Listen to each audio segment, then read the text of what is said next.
याद कीजिए किस तरीके से दुनिया भारत को देखा करती थी, एक ऐसा देश जिसे बार बार पॉवर्टी, ओवर पॉपुलेशन और बैकवर्डनेस के एग्जाम्पल के रूप में प्रेजेंट किया जाता था। एक ऐसा देश जिसे सीरियस पावर नहीं माना जाता था, बल्कि एक स्ट्रगलिंग इकोनॉमी के रूप में ही देखा जाता था।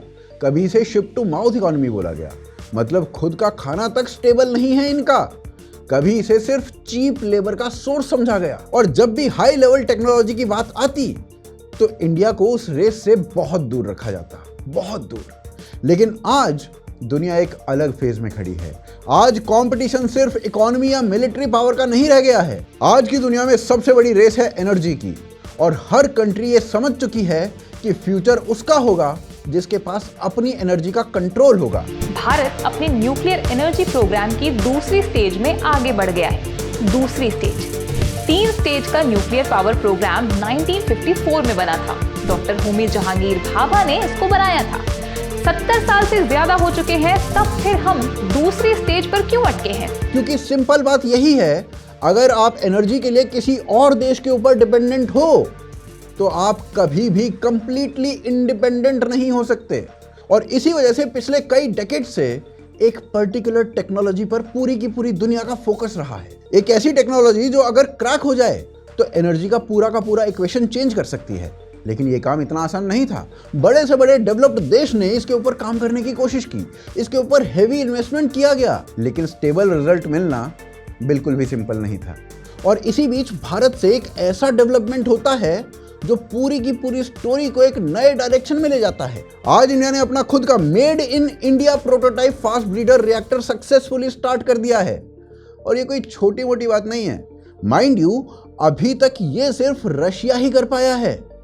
और इसके अलावा ना बहुत सारे देशों ने कोशिश की कि कुछ बना ले, कहीं आसपास पहुंच जाएं, लेकिन आसपास पहुंचना भी बहुत दूर था उनके लिए। Fast breeder reactors that create fuel as they work. No one in the world except Russia had this technology until this week. India just announced a successful prototype FBR. और अगर एक्सपर्ट्स की मानी जाए तो ये टेक्नोलॉजी आने वाले समय में केवल भारत की ही नहीं बल्कि पूरी दुनिया की एनर्जी को बदलने की कैपेबिलिटी रखता है। तो अब सवाल ये उठता है कि भारत ने इतना बड़ा काम कर कैसे दिया, वो भी इतने कम बजट में।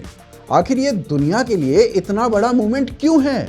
और सबसे इंपॉर्टेंट बात ये, क्या ये वही स्टेप है जो आने वाले समय में भारत को एक नए लेवल पर ले जा सकता है? आइए ये सब कुछ जानते हैं इस वीडियो में। देखिए, दुनिया में हर दिन कोई ना कोई साइंटिफिक अचीवमेंट होती रहती है, लेकिन कुछ अचीवमेंट्स ऐसी होती हैं जो सिर्फ सक्सेस नहीं होती बल्कि खुद अपने आप में एक हिस्ट्री लिख देती हैं। और 6 अप्रैल 2026 का दिन भारत के लिए एग्जैक्टली वही मोमेंट था। तमिलनाडु के एक छोटे से कोस्टल टाउन कलपक्कम में भारत ने अपना prototype fast breeder reactor start किया और उसने अचीव किया फर्स्ट क्रिटिकलिटी। अब सुनने में ये वर्ड थोड़ा सा टेक्निकल लगता है, पर डोंट वरी, बहुत ही आसान भाषा में समझाता हूं कि आखिर हमने अचीव क्या किया है। देखिए, आपने क्लास 9 में कॉन्सेप्ट पढ़ा होगा, चेन रिएक्शन। ये कॉन्सेप्ट यहाँ पर सीधा अप्लाई होता है। जब एक एटम टूटता है तो उससे एनर्जी निकलती है और साथ में न्यूट्रॉन्स निकलते हैं। ये न्यूट्रॉन्स दूसरे एटम को हिट करते हैं, उन्हें तोड़ते हैं और फिर और न्यूट्रॉन्स निकलते हैं, और इस तरीके से कॉन्टिन्यूअस प्रोसेस चलता रहता है जिसे चेन रिएक्शन कहते हैं। अब यहाँ पर सबसे इंपॉर्टेंट चीज कंट्रोल होता है। अगर ये रिएक्शन रुक गई तो एनर्जी नहीं मिलेगी, और अगर ये बहुत तेज हो गई तो कंट्रोल मुश्किल हो जाएगा। और इसीलिए इस रिएक्टर का काम होता है इस रिएक्शन को बिल्कुल बैलेंस में रखना। फर्स्ट क्रिटिकलिटी का मतलब यही है कि भारत ने इस बैलेंस को अचीव कर लिया है। अब रिएक्शन स्टेबल है और रिएक्टर अपने आप चल सकता है बिना बार बार एक्सटर्नल सपोर्ट के। ये सारी चीजें समझनी इंपॉर्टेंट थी क्योंकि यही बेस है, लेकिन इस रिएक्टर की असली पावर इसके बाद समझ में आती है। नॉर्मल न्यूक्लियर रिएक्टर्स के अंदर यूरेनियम फ्यूल यूज होता है। ये फ्यूल एनर्जी देता है और धीरे धीरे खत्म हो जाता है, मतलब आपको बार बार नया फ्यूल डालना पड़ेगा इसके अंदर। लेकिन कलपक्कम का ये जो रिएक्टर है ये इस बेसिक रूल को चेंज कर देता है। ये सिर्फ फ्यूल यूज नहीं करता, ये फ्यूल क्रिएट भी करता है। इसमें plutonium based MOX fuel use होता है जो रिएक्शन स्टार्ट करता है। रिएक्शन के दौरान न्यूट्रॉन्स निकलते हैं जो आसपास लगे यूरेनियम 238 पर हिट करते हैं। ये यूरेनियम 238 नॉर्मल कंडीशंस में यूजफुल फ्यूल नहीं नहीं होता, लेकिन न्यूट्रॉन एब्जॉर्ब करने के बाद ये प्लूटोनियम 239 में कन्वर्ट हो जाता है। और प्लूटोनियम 239 एक पावरफुल न्यूक्लियर फ्यूल है जो फिर से रिएक्टर में यूज हो सकता है। इसका मतलब यह है कि एक ही प्रोसेस में एनर्जी भी बन रही है और फ्यूल भी क्रिएट हो रहा है, और इसी प्रोसेस की वजह से इसे ब्रीडर रिएक्टर कहा जाता है, क्योंकि ये अपने आप अपने फ्यूल को बढ़ाता रहता है। और ये डिफरेंस इसे नॉर्मल रिएक्टर से कंप्लीटली अलग कर देता है, जहां फ्यूल सिर्फ कंज्यूम होता है। एक और इंपॉर्टेंट बात यहां पर समझनी जरूरी है, नॉर्मल रिएक्टर्स फ्यूल का एक बहुत छोटा सा पार्ट यूज करते हैं, बाकी एनर्जी पोटेंशियल जो होती है वो वेस्ट हो जाती है। लेकिन ब्रीडर रिएक्टर उसी फ्यूल को बार बार प्रोसेस करके उसका ज्यादा से ज्यादा एनर्जी निकालते रहते हैं, मतलब सेम रिसोर्स से ज्यादा आउटपुट मिलता है, और साथ ही फ्यूचर के लिए नया फ्यूल भी रेडी होता रहता है। और इसी वजह से रिएक्टर सिर्फ एक पावर प्लांट नहीं है, बल्कि एक ऐसी टेक्नोलॉजी है जो फ्यूल की लिमिटेशन को तोड़ने की कैपेबिलिटी रखती है। इन शॉर्ट, ये भारत के लिए एक long term fuel and power generator है, और इसी पॉइंट पर क्लियरली समझ आता है कि ये अचीवमेंट इतनी बड़ी क्यों है और दुनिया के लिए इतनी इंपॉर्टेंट क्यों बन जाती है। देखिए, इंडिया ने ये जो अचीव किया है ये बिल्कुल भी आसान नहीं था। बाकी देश इसको पिछले 70-80 सालों से अचीव करने की कोशिश कर रहे हैं, पर उनसे ना आज तक ऐसा कुछ हुआ ही नहीं। And I am not even kidding. सबसे पहले बात करते हैं अमेरिका की। 1960s में यूएस ने फास्ट ब्रीडर टेक्नोलॉजी के ऊपर काम स्टार्ट किया और अपना फर्मी 1 रिएक्टर बनाया। ये एक एम्बिशियस प्रोजेक्ट था जिसमें उस टाइम के हिसाब से $100 of millions इन्वेस्ट किए गए थे, लेकिन 1966 में रिएक्टर के अंदर कूलेंट फ्लो ब्लॉक हो जाता है और सिचुएशन कंट्रोल से बाहर चली जाती है। पार्शियल मेल्टडाउन जैसी कंडीशन क्रिएट हो जाती है और इस एक इंसिडेंट ने पूरा कॉन्फिडेंस हिला दिया था। लेकिन अमेरिका यहाँ पर हार नहीं मानता है, वो नेक्स्ट लेवल पर जाता है और नेक्स्ट लेवल पे clinch river breeder reactor project शुरू करता है, जिसमें $billions लगने वाले थे। लेकिन जैसे जैसे प्रोजेक्ट आगे बढ़ता है, कॉस्ट कंट्रोल से बाहर चली जाती है, सेफ्टी कंसर्न्स बढ़ने लग जाते हैं और पॉलिटिकल ऑपोजिशन सामने आने लगता है। फाइनली 1983 में इस प्रोजेक्ट को बंद करना पड़ता है। यहाँ ना एक बहुत इंपॉर्टेंट बात है जिसे हाईलाइट करना चाहिए। अमेरिका के पास ना यूरेनियम की कमी थी, ना टेक्नोलॉजी की कमी थी और ना ही फंडिंग की कमी थी। स्टिल वो अभी तक सक्सेसफुल नहीं हो पाया। ऐसे ही आप फ्रांस को देख लो। फ्रांस ने सुपर फिनिक्स नाम का एक रिएक्टर बनाया जो अपने टाइम का सबसे बड़ा ब्रीडर रिएक्टर प्रोजेक्ट था। इसमें भी $billions इन्वेस्ट किए गए। यहाँ पर प्लान था कि ये वर्ल्ड का पहला सक्सेसफुल कमर्शियल ब्रीडर रिएक्टर बनेगा, लेकिन यहाँ भी वही पैटर्न रिपीट हो जाता है। रिएक्टर में सोडियम लीक हो जाते हैं और फायर इंसिडेंट्स होने लगते हैं, कोरोजन प्रॉब्लम्स आने लगती है और देखते ही देखते इतने सारे प्रॉब्लम्स आने लगते हैं कि प्रोजेक्ट सस्टेन ही नहीं हो पाता है। अंत में रियलिटी यही थी कि इतना बड़ा प्रोजेक्ट होने के बाद भी ये रिएक्टर अपनी पूरी लाइफ में सिर्फ कुछ महीने प्रॉपरली चल पाया। 1998 में इसे परमानेंटली बंद कर दिया गया। फिर जापान भी ट्राई करता है मोन्जू रिएक्टर के थ्रू। 1995 में सोडियम लीक हो जाता है और आग लग जाती है। उसके बाद रिएक्टर सालों तक बंद रहता है। जब रीस्टार्ट किया जाता है तो फिर से प्रॉब्लम आ जाती है। 20 साल के पीरियड में ये रिएक्टर मात्र 250 दिन के आसपास चल पाया और फाइनली 2016 में इसे बंद करना पड़ गया। ये वो जापान था जिसकी टेक्नोलॉजी की मिसाल पूरी दुनिया देती है। इसके अलावा भी ना जाने कितनी और डेवलप्ड कंट्रीज हैं जो बुरी तरीके से फेल हुई। और इंटरेस्टिंग बात देखिए, $billions फूंक के भी कुछ ज़्यादा अचीव नहीं कर पाए। रीज़न सिंपल था, फास्ट ब्रीडर रिएक्टर टेक्नोलॉजी बहुत कॉम्प्लेक्स है। यहाँ पर लिक्विड सोडियम कूलेंट यूज होता है जो पानी या हवा के कांटेक्ट में आते ही ना रिएक्ट करता है। इस प्रोजेक्ट के लिए इंजीनियरिंग प्रिसीजन बहुत हाई लेवल की होनी चाहिए। एक छोटी सी गलती भी बड़ा रिस्क क्रिएट करती है और इसीलिए इन कंट्रीज ने जब रिस्क और कॉस्ट दोनों को बढ़ता देखा तो उन्होंने स्टेप बैक कर लिया। लेकिन इंडिया का केस अलग था। इंडिया के पास चॉइस ही नहीं थी। इंडिया के पास यूरेनियम रिजर्व्स बहुत लिमिटेड हैं, लेकिन थोरियम बहुत अच्छी मात्रा में है। अगर इंडिया को लॉन्ग टर्म एनर्जी सिक्योर करनी है तो ब्रीडर टेक्नोलॉजी को क्रैक करना ही था और इसीलिए इंडिया ने इसे एक्सपेरिमेंट नहीं माना, इंडिया ने इसे मिशन बनाया। डेकेड्स तक रिसर्च चलती रही, डिले हुए, कॉस्ट बढ़ी, चैलेंजेस आए, लेकिन प्रोजेक्ट उसे बंद नहीं किया गया। इंडियन साइंटिस्ट ने स्टेप बाय स्टेप प्रॉब्लम्स को सॉल्व किया, डिज़ाइन इंप्रूव किए और फाइनली उस स्टेज तक इस ब्रीडर को ले आए जहां रिएक्टर स्टेबल हो गया। वो भी गेस व्हाट, बाकी देशों के लगाए गए पैसों के मुकाबले 10 गुना कम पैसों में। यही डिफरेंस है, जब किसी चीज के ऊपर पूरा फोकस और लॉन्ग टर्म कमिटमेंट लगता है तभी ऐसे रिजल्ट्स आते हैं। जो चीजें बड़े से बड़े पावर हाउस देश नहीं अचीव कर पाए वो एक कंट्री कर जाती है जिसके लिए वो एक मिशन है। और बात केवल मिशन की नहीं है, बात पोटेंशियल की भी है। भारत के पास पोटेंशियल भी था और भारत के पास मिशन बनाने की शक्ति भी थी। ये वही पैटर्न है जो इंडिया ने सिर्फ न्यूक्लियर सेक्टर में नहीं किया बल्कि और भी कई फील्ड्स में करके दिखाया है।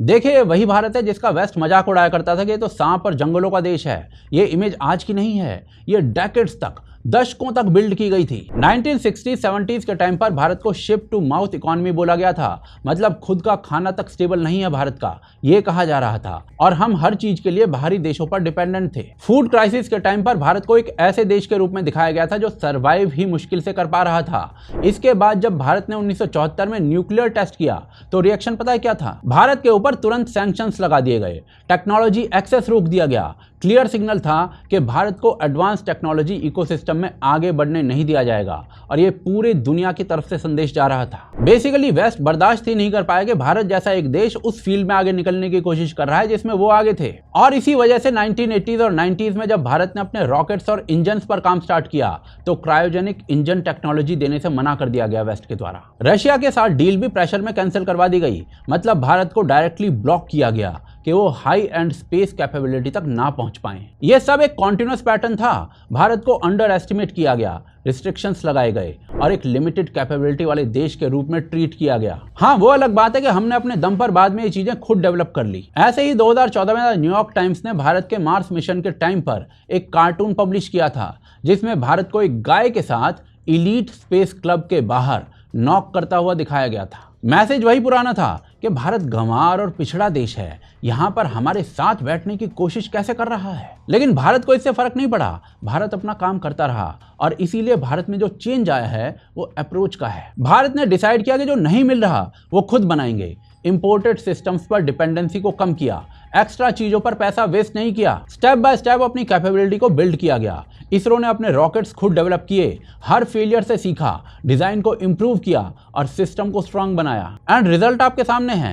चंद्रयान 3 सिर्फ $75 मिलियन में कंप्लीट हुआ था और भारत मून के साउथ पोल पर लैंड करने वाला पहला देश बन गया था दुनिया में। मार्स मिशन भी फर्स्ट अटेम्प्ट में सक्सेसफुल रहा और उसका कॉस्ट दूसरी कंट्रीज के कंपैरिजन में बहुत कम था। एंड ये कोई कोइंसिडेंस नहीं है, एक पैटर्न है। भारत अननेसेसरी कॉस्ट को अवॉइड करता है, खुद डेवलप करता है और प्रोजेक्ट को बीच में छोड़ता नहीं है। और इसी वजह से जब रिजल्ट आता है तो वो स्टेबल होता है और वेस्ट को इतनी मिर्ची लगती है। और अब यही एग्जैक्ट अप्रोच आप न्यूक्लियर सेक्टर में देख रहे हो, जहां लिमिटेड रिसोर्सेज के बावजूद भारत ने एक ऐसी टेक्नोलॉजी को क्रैक कर लिया जहां दूसरे देश दशकों तक स्ट्रगल करते रहे लेकिन कुछ उखाड़ नहीं पाए। आज के टाइम पे इंडिया ना अपनी एनर्जी का एक बहुत बड़ा हिस्सा बाहर से लेके आता है। ऑयल हो, गैस हो, यूरेनियम हो, काफ़ी चीज़ें इंपोर्ट की जाती हैं। और इसका मतलब पता है क्या है? इसका मतलब ये है कि ग्लोबल सिचुएशन खराब होती है तो उसका सीधा इम्पैक्ट इंडिया के ऊपर पड़ता है। आप रीसेंट एग्जाम्पल देख लो, मिडिल ईस्ट में टेंशन बढ़ती है तो ऑयल प्राइसेस यहाँ पर बढ़ जाते हैं, फ्यूल महंगा हो जाता है, ट्रांसपोर्ट महंगा हो जाता है और आखिर में हर चीज़ महंगी हो जाती है। मतलब एनर्जी डिपेंडेंसी सीधे के सीधे इकोनॉमी को हिट करती है। इसी जगह ना न्यूक्लियर एनर्जी इंपॉर्टेंट हो जाती है। न्यूक्लियर पावर ना स्टेबल होती है, इसमें वेदर का कोई इशू ही नहीं होता जैसे सोलर या विंड में होता है। एक बार प्लांट चल गया तो कांस्टेंट इलेक्ट्रिसिटी मिलती रहेगी। लेकिन प्रॉब्लम्स यहाँ पे भी थी। इंडिया के पास यूरेनियम 238 तो है पर यूरेनियम 235 नहीं है। यूरेनियम 235 रिएक्शन में काम आता है, 238 नहीं आता है। और अगर इंडिया सिर्फ नॉर्मल रिएक्टर्स पर डिपेंड करता तो एक लिमिट के बाद ग्रोथ रुक जाती, क्योंकि सब कुछ हमें इंपोर्ट करना पड़ रहा था। और इसीलिए यहाँ पर ब्रीडर रिएक्टर गेम चेंज करता है, क्योंकि ये रिएक्टर फ्यूल खत्म नहीं करता, फ्यूल को और ज़्यादा बनाता है। मतलब इंडिया अपने लिमिटेड यूरेनियम को स्ट्रेच कर सकता है और उससे से ज़्यादा एनर्जी को निकाल सकता है। अब यहाँ पे ना सबसे इंपॉर्टेंट चीज़ आती है थोरियम। इंडिया के पास दुनिया का सबसे बड़ा थोरियम रिजर्व है, पूरी दुनिया का 25% भारत के पास है। लेकिन थोरियम फिजन रिएक्शन में डायरेक्टली यूज नहीं हो सकता, उसे यूजेबल फ्यूल में कन्वर्ट करना पड़ता है। और यही काम ब्रीडर रिएक्टर करते हैं। इसका मतलब ये था कि रिएक्टर सिर्फ आज के लिए नहीं है, ये फ्यूचर के लिए फाउंडेशन है। देखो इंडिया का प्लान जो है ना वो बहुत सिंपल है और 3 स्टेप्स में पूरा हो जाता है। पहला स्टेप, नेचुरल यूरेनियम को यानी यूरेनियम 238 को हैवी वाटर रिएक्टर में बर्न करो। ऐसा करने से plutonium as a by product मिलता है। फिर आता है दूसरा स्टेप। दूसरे स्टेप में इस बाई प्रोडक्ट यानी प्लूटोनियम को फास्ट ब्रीडर रिएक्टर में डालो। वहां वो थोरियम को फिजाइल यूरेनियम 233 में कन्वर्ट कर देगा और साथ साथ और ज्यादा प्लूटोनियम को प्रोड्यूस करेगा। यानी जिस फ्यूल से थोरियम को फिजाइल यूरेनियम 233 में कन्वर्ट किया गया वही फ्यूल और ज्यादा प्रोड्यूस होगा। यानी फ्यूल को बर्न करके और ज्यादा फ्यूल मिलेगा और साथ साथ यूरेनियम तो मिलेगा ही। फिर आता है तीसरा स्टेप। इसमें थोरियम को बर्न करो सिस्टमेटिकली और एनर्जी जनरेट करो। फिर इसे ग्रिड के साथ अटैच कर दो। अब ग्रिड के साथ अटैच करने के बाद सबके घरों में बिजली पहुंचा दो। तो ये तो हो गया प्रोसेस। अब इसका स्केल समझते हैं। अभी इंडिया की nuclear capacity around 8 to 9 gigawatt के आसपास की है। टारगेट है भारत का 100 गीगावाट का और इंडिया ने ये टारगेट 2047 तक अचीव करना चाहता है। ये तभी पॉसिबल है जब फ्यूल प्रॉब्लम सॉल्व हो जाए और ब्रीडर रिएक्टर एग्जैक्टली वही सॉल्व करते हैं। इसका एक और इम्पैक्ट है, जब आप खुद एनर्जी प्रोड्यूस करते हो तो ग्लोबल प्रेशर बहुत कम हो जाता है। आपको किसी और कंट्री के ऊपर डिपेंड रहने की जरूरत ही नहीं पड़ती। मतलब ये सिर्फ इलेक्ट्रिसिटी का इशू नहीं है, ये स्ट्रेटेजिक पावर का इशू है। और इसी वजह से कालपक्कम का ये जो रिएक्टर है ये सिर्फ एक साइंटिफिक अचीवमेंट नहीं है, ये एक ऐसा स्टेप है जो इंडिया को लॉन्ग टर्म में एनर्जी सिक्योर और इंडिपेंडेंट बना सकता है। आज का ये समय है इंडियन साइंटिस्ट पर गर्व करने का, उन्हें वो क्रेडिट देने का जो पूरा विश्व उनसे छीनता आया है। बाकी आप क्या सोचते हैं इस पूरे मुद्दे के बारे में, अपने विचारों को कमेंट्स में अवश्य लिखिए। वीडियो को लाइक और शेयर करना मत भूलिए और इस चैनल को सब्सक्राइब कर लीजिए। और यदि आप हमें सपोर्ट करना चाहते हैं तो यूपीआई, पेट्रियन और ज्वाइन बटन, इन तीनों के थ्रू सपोर्ट किया जा सकता है। इनके सभी के लिंक्स नीचे डिस्क्रिप्शन में आपको मिल जाएंगे। आप देख रहे थे आज की ताज़ा खबर। जय हिंद, जय भारत।